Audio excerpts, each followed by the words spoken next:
Olá, sejam todos muito bem-vindos a mais um vídeo e hoje nós vamos mostrar a como colocar as mensagens das pessoas que você segue para serem entregues lá em solicitações aqui no Pinterest.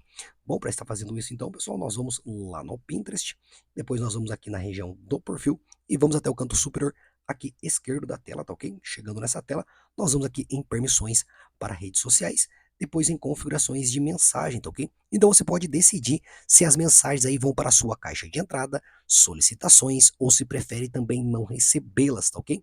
Então vamos aqui na região de seguindo. Então, se você quer receber ele, pessoal, lá em solicitações, seleciona ele, pessoal, tá ok? E aí são essas pessoas e marcas que você segue, vão ser chegado lá em solicitações estas mensagens, tá ok?